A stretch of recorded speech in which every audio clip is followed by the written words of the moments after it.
தேங்காய் பாலும் தயிரும். ஓகே.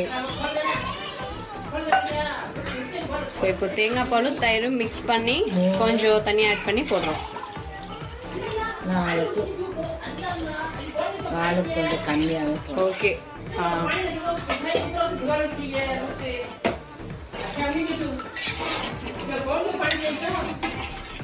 ஓகே, இவ்வளோதானா மம்மி?